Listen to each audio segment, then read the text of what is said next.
मनपुर की सेंगब है तारे अथौब मरुना मिंग पंजब तारबद मी लिसिंग अखोइना खंगहोदब मयाम अथौब मयाम लेबिरमगनी अदु मरुना युवराज टिकेंद्रजीत अदुगा थंगाल जेनरल अनीसिदी मयामना अदुम सखंगबा हौदौना तौरगा मोइगी लेहिदबगी ममा लेपाकिदमुक्तदा कथोखिबा नुमित अथौब नुमित हाइदारे चामगा कुंथ्रा चाही चामगा कुंथ्रा हुमदोइरक सुब नुमित सिदैदा अखोई मणिपुर प्रदेश कांग्रेस कमिटी ना सिनबी लांगबिदुना कांग्रेस ऑफिस असिदैदा अखोई पुनमंगना अदुगुंबा लेपाकिदमुक्तदा मथवाई भौव नोना फारसी सगाई कादना कत्खिबा अदुगुंबा महापुरुषसिंग अदुगी मफमदा अखोई कोक नोंदुना कांग्रेस कर्मी खुदिमंगना मोइना पामजरंबा मणिपुर कायबा यारोय मणिपुर की निंखा तंबा कहनबा यारोय मणिपुर की अपुनबा टेरिटोरियल इंटीग्रिटी कहनबा यारोय हाइबा अदुगुंबा मरुओइबा थिमदुदा अखोइगी अहल लमनसिंग मथौना लेरबा ममा लेबाक की दमुक्तदा करीगुंबा सिंगनबा लेतना नोना फारसी सगाई कागिबा अदुगुंबा मफमसिंगदो अदुदा अखोइना अंगंबा लेमना महिमना मकत्तुना अखोइ कोक नोंद्र मोहिदै काई खुमनबा उच्चरी अदुगा लोइनना मोइना पिबिरंबा मेसेज हाइबदारे ममा लेबाक की दमुक्तदा कथोकपा मधुगी थौना लिंजेनदो अखोइ मणिपुरदा लेमिनरिबा अखोइ खुदिंगमक चिंगम सुंग तमदे लेमिनरिबा अखोइ खुदिंगमक अखोइ मणिपुरी ngakni अखोइ अहल लमन थंबिरंबा लिसत हाइबा तारे मधुगी हिरम केनोदुदा अखोइ पुनमक कायदना चतननबा तौसी हाइदुना आई सुमाइ वफम खरसि थंबिरो अदुआ अखोइ सेमि ताइतारे पुनबुरी वफम नतबिदा कांग्रेस पार्टी मतमदा अनौबुरी चुते संबिरमने अदो मसी एडमिनिस्ट्रेटिव कन्वीनियंस नते पॉलिटिकल कन्वीनियंस की होइबा दिसे खरै यावेना ngaraang so opposition yaude ado अखोइ रूलिंग पार्टी मरोइना ग्रुप द हाउस पोंगुकी बा बितारे मसी मतन करी मधुगी opposition जो याउद्रबा opposition याउदबदु अखोइ हाना दुम लेपख्रबनी मरमदि लैरिबा सरकार से लॉ एंड ऑर्डर हाइबसिदी स्टेट की सब्जेक्ट ने मयाम पुनमंगना खंगनरबनी अदु लॉ एंड ऑर्डर से मोय मसाना खंगना मधुगी दायित्व लेना मोय लेपाक की दमुक्तदा मोय लॉ एंड ऑर्डर से शांति हंजरनम से तौगदबनेबा मधुसु तौब ngamdre रा टोटल फेल होरे the ngahang lerga ama mo hai ngahang le ama ma hai mi top changjal apane ne amo hai reserve forest ne amo hai adagi war on drug ne amo hai ngahak lerga amok high court na akhoi gi mitai haiba tari ko kano scheduled tribe demand tawrubudo to court ki verdict amana tawbani am hai haujna amok rajniti khudong saba lauraga political convenience ta district reorganized over haisra anoba district sembani haibase masidi daita leitaba haibitare government haibasidi khoi khuding mon khangadamni government aisdi government ama mulaini government amu chakini masini continuing process neba hana government na tawrambado akhoi hana government matamda yes boundary commission haigadra boundary adjustment tawna base मसी committee सेमसी हाइदना अखोई cabinet decision लौरमनी cabinet decision लौगिबदो मधु थबक ओइना वनथोकपा हाइदि बाउंडरी एडजस्टमेंट हाइबसी डिस्ट्रिक्ट अमगा बाउंडरी एडजस्टमेंट हाइबामा अदगी पुलिस रीऑर्गेनाइजेशन हाइबदी खुल अमा खर नकपदा मोइगी लॉ एंड ऑर्डर कंट्रोल तौननबसे सिगी खुनसिदी सिगी पुलिस स्टेशन सिदा यावरदी law and order control to the hen convenient way ni hairagadi madugi police reorganization law and order si effectively control to na police reorganization haibama adagi nauna sem gi ba district sing se masidai da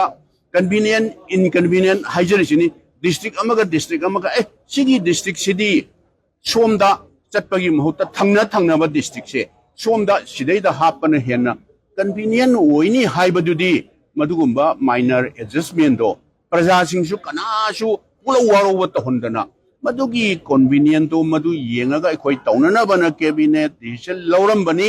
अदुगा अखोई अनौबा district सेमंबसे मसी राजनीति की convenient तौबने हाय युमफम याउदबा जे example अमा खतंग हाइजगेबा Jiribam district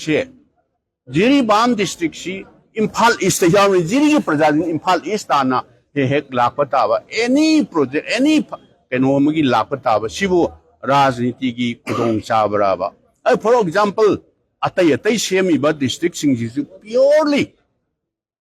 प्रजा की convenient हाइदरे public की convenient येंगा तौबनी राजनीति की खुदोंग चाब येंगा तौब नतेना आई सुमाइना सिंगदोक्चनिंगे अदु ngarang karigumba akhoina house leramba taragadi immediately madu sengto amagadi yam nungai gadabani adubu praja singi manipur gi praja singi interest ta mani akhoina haijabadi manipur praja sing se karamba phibam da leiri kayam na ware every sector da kanagi sports da hairo culture da hairo economy da hairo every sector da manipur se totally collapse hoirabane पोसई तांगबदा हारो India की top अफबदा top वर्दी फबा unemployment दा हारो मणिपुर से top economy दा हारो मणिपुर से कोलैप्स तौरबा हुजी खरा स्वाइदा खरा मतेक मया से पुलिस हेडक्वार्टर और खरा मतेक मया खरा तौरिबा अदगी आदा मणिपुर भवन अहुम सुबा भवन द्वारिका दा अमा सारिबा अदगी परफॉर्मिंग आर्ट सेंटर गुरगांव न तौसे लोन नतबा अंत यावरिंगोबा सी गवर्नमेंट सिगी लोन हिंगबा हाय तारेने लोन अमन लौसलगा अमदुने इंटरेस्ट अमुक पीबा लोन अमुक सिंबा लोन अमन लौसलगा लोन नतबा अमता अदु मतम खर लेरगदी मसी खकनेबा मतम खर लेरदि खकनी तुंगदा हौरकदोइबा अखोई साइनाउ सिंग जेनरेशन लाकदोइबा सिदैदा अखोइना मसी सिनरमगा अखोई केनो तौबा ताब्राबा अदुना हजिके लेरिबा सरकार सिदी अखोई मसेन हुनबसे प्रजा सिंग खारे पेले सरकार में पालदी थौना लेना लॉ एंड ऑर्डर से इफेक्टिवली कंट्रोल तौबियोबा आई हंजन हंजन हाइजेबदी वा नते को भारत की टॉप कोर्ट से सुप्रीम कोर्ट ना Manipur city law and order से टोटली फेल होइरे कॉन्स्टिट्यूशनल मेशनरी से कंप्लीट कोलैप्स होइरे ना हाइगिबसे सिबु मना पीब्राबा सिबो मना पीब्राबा सिरि यामने इकाई निगाई नि अखोई ओपोजिशन हाइजेबदी अखोई याउजरोय लॉ स्टेट की लॉ इन ऑर्डर से फजना कंट्रोल तौबिरगा मणिपुर की प्रजा सिंह से इंग तपना लाइक लाइसु तंबक खंगदे एनी सेक्टर दा आइना हाइजरसिनेबा अदुगा थबेंखांग फंगननब तौबने खंगदे अमनि खंगदे यामना इंग तपना शांति लेना मयाम की सेवा तौबियु अखोई करीम तक तलप लेते प्रजा सिंह की भारतिक नेबा मोइनो हुजिक सासोन पाइरिसे प्रजा सिंह की भारदिक प्रजा सिंह पेप भारदिक तुगी मतुंगिना तौजौ चाही मंगा खंगदे तरा खंगदे तौजौ तौबदो लॉ एंड ऑर्डर से इफेक्टिवली नुपा थोकना थौना लेना ngahak lerga kari hani khut loi punjhalami kari di upai le khangbani praja sing interest ai sibu kari haino adai ngahak lerga prime minister unabasi ai mai kai thamdoi no sibu prime minister di akhoi di chatlaga di sini Rahul ji ना अखोई parliament ngang हिबदो Manipur से India की सरुक अमनी state अमनी हाइना लौबिदरब्राबा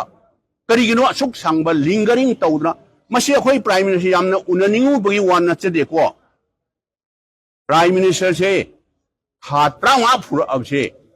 मोइगी any MLA अमतना मंत्री अमतना organisation अमतना all including chief minister ngasi फावबा मणिपुर की इशू सिगी उनरगा उनद्रसु स्टेट सिना ngamni हायदि कंट्रोल तौबिरो यामना शांति नॉर्मल सिंसे थोना हंजल हनबिरो हंजल अगा रिलीफ कैम्प दा लेइबा मयाम सिंसे मयुम दा कप्तन लाउन लेइ मयाम से हंजल हनबिरो दु मतमदुदा अखोई शांति लाकदबनी हाइबनेबा मसी स्टेट न तौहम थोकपनेबा अदो स्टेट न ngamद्रबा ngahak lerga foreign aggression यावने देन foreign aggression याव तारगति गवर्नमेंट ऑफ इंडिया की मतियंग दरकार होइरोइद्राबा मणिपुर से इंडिया की पार्ट अमा होइबनिना इंटरनेशनल बाउंड्री से मसी ngakpa haibase haibadi foreign aggression yawi hairgadi why not noi chalo prime minister unaro hairo chi foreign aggression yaure karigumba opposition gi darkar leiraga su akhoi mateng pangjage haibane ba akhoi kaisu unabagi unaning bai wa kaisu leite madugi manipur gi issue che masi achuba matamna solve tawna ba tawji hairga ngahak leira ama ngang ngahak leira ama ngang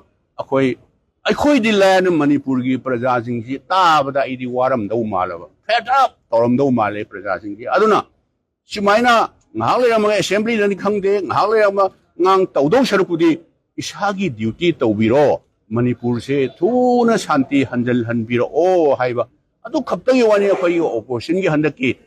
session nu da akhoi na lawjagi ba role do rajniti gi khudong chaba lawnana ba or natragana madugi khudong chaba lawnana ba akhoi karimta adugumba akhoi kalapasu leite lawnana ba role su laute haiba wafam se ai singdokchari duga ka awe da kare house da prime minister na ba lo gosi emidation members ni je su ko wafam ni ko ki wafam su le akhoi mado akhoi khangjay ba prime minister house da lowdi lairna ai isa je manipur gi praja ama oina manipur gi seba chahi hairjo haitrasu ko chahi 33 seba tawramba amisak ama oina ongta unajage na prime minister da ongta unajage low appointment lowba mada appointment piraktragadi ai isa ithanda ikai jeba prime minister unaba haiba sidi house ki dignity shwe upai de show lai lektraba akhoi matamda any issue ma thorapa matamda akhoi chief minister office tagi prime minister gi appointment lowbi pbu list of delegation di chini opposition gi satra sing gi kai representative lo yaure purpose of meeting sigi ni hire ga cm office tagi lowe ba khoi adu law khoi mayam chachin ai ama khaktang example amta set tawjage ba akhoi matamda manipur university je central university workanda akhoi gi scheduled tribe ki satra sing isa inausing haiba tare moina reservation policy je akhoi di population da khot laga state reservation policy si 30% oidna aduga manipur university si central university oigramni all india gi central university mayam ji reservation policy si follow taweba ada akhoi na haiba su moi thajadraba adu law prime minister unachena dr manmohan singh hanagi prime minister matam da chatra scheduled tribe ki chatra sing sinau mayam pure honorable mla sing mayam pure adaga leader sing mayam purga ada dr manmohan singh da chatring idagi machine reservation policy ki ni sini haibi koina hana subject matter jo hana hai greba adu ayore hatta manung de appointment pire law na chatra sing mayam du pulap pusalaga magi conference hall da phamaga karino ibo binoina pami ba chatra sing pami su karino sini wari ju luireba central university woi gramne manipur university se center ga apun ba all india ge reservation policy du di 17% la 12 adu lang woi bani adu moina state population ge matung ina state di 30% woi madu ming chan ba thabak hapa madu adopt tawgadam ne na moina kanna khoida pressure tawre akhoina convince tawon bada su ware aduna sar mateng pangbiu lakpani akhoina haire ba adu mana haire ba no ibobi adu di sorry ai prime minister ne hire so central university mayam se all india gi university grant commission UGC na lepani reservation gi hire any policy mayam je ai prime minister hoina ai kuthing din mang moi adu di noi sau ga no na schedule tribe ki chatra jing sinau jing hire si adu na ta ba noina kari mateng pangwa lai official jing jo mayam plap phama me ba adu phama da official jing na sar akhoi tribal sinau jing gi sympathy se akhoi chu feel tawi aduna akhoi na mateng pangba ya ba se jingda schedule tribe ki hai tare ne lei ma phama ma de any ma phama ma da adu di state government na left se sunu choose so je sunu ma pham du cry di appropriate wai do Indira Gandhi National Open University Center at Manipur na ana senapati da huji ama hangine madu torga chatra sing ju pura pele akhoi mayam admai torga mission do success oi laki admai tawna tha trawa pharawa Manipur gi issue he state government na prime minister gi appointment lobi ro akhoi darkar oi ga akhoi opposition yawning bagi wanete ko ngasai takpi ru sumye ba house madu gi resolution lowa hai se house ki dignity handai अतुदी house ना लौदी लायना आई इशा बो appointment लौ पिरक्त्रगदी issue इकाय ना हाइदोक्तबई वानी appointment पिरक्ते दो हाइबदो इकाय बई वानेबा दो इकायबा अदुबु उपायदि लेरक्त्रे तौगदबा मोइना मथौसि तौरक्त्रबनिना इज्जत का हुंतोक्तना लेपाक्सिगी स्टेटसिगी इंटरेस्ट रिजोल्यूशन अमा लौसीना हाइना अखोई प्राइम मिनिस्टर ना ऑडियंस ओइबिरगा अखोई ग्रीवांसेस से मशीनी सी मतेंग पांगबियु समना हादि मणिपुर से अंत कनबियु ना हाइजेसेना हाइबे वानी अखोई इज्जत खंगी lowering down tawani house ke haibdo khoi loina khange upai di letraba tagadaba state government jina taraktraba tagadaba union government jina taraktraga di upai leitana upai thirakpa haiba tare ne